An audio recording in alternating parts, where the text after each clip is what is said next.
ഇടിഞ്ഞു വീണ് മണ്ണ് നീക്കം ചെയ്യാൻ കിണറ്റിലിറങ്ങി വീണ്ടും മണ്ണിടിഞ്ഞ് കിണറ്റിൽ കുടുങ്ങിയ ഇയാളെ മലപ്പുറത്തു നിന്നെത്തിയ അഗ്നിരക്ഷാസേന രക്ഷപ്പെടുത്തി.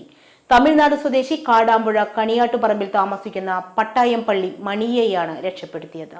കാടാമ്പുഴ അങ്ങാടിക്കടുത്ത് വെട്ടിച്ചിറ റോഡിൽ തള്ളാശ്ശേരിയിൽ ബാലകൃഷ്ണന്റെ വീട്ടുവളപ്പിലെ കിണർ ഇടിഞ്ഞു വീണ മണ്ണ് നീക്കം ചെയ്യാൻ ഇറങ്ങിയപ്പോഴായിരുന്നു അപകടം. കിണർ പണിയിൽ വർഷങ്ങളായി പരിചയമുള്ള മണി ഒറ്റയ്ക്ക് കിണർ ഇറങ്ങി മറ്റു രണ്ട് തൊഴിലാളികളുടെ സഹായത്തോടെ മണ്ണ് നീക്കുന്നതിനിടയിൽ മണിയുടെ ദേഹത്തേക്ക് ഒരു വശത്തു നിന്നും മണ്ണിടിഞ്ഞ് വീഴുകയായിരുന്നു.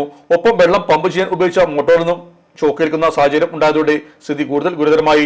ഒപ്പമുണ്ടായിരുന്ന തമിഴ്നാട് സ്വദേശി പാണ്ഡ്യനും മരപട്ടണം സ്വദേശി അനൂപും കിണറ്റിൽ ഇറങ്ങി രക്ഷാപ്രവർത്തനം ആരംഭിച്ചു.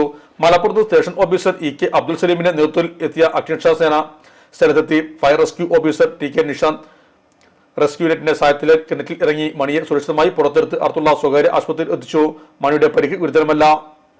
Senior fire rescue officer M Abdul Rafeeq, fire rescue ഓഫീസർമാരായ P K. Abhilash, M Jamshad, A Bipin, ഹോംഗാർഡുമാരായ കെ ബാലചന്ദ്രൻ നായർ, സി വേണുഗോപാൽ എന്നിവർ രക്ഷാപ്രവർത്തനത്തിൽ പങ്കാളികളായി.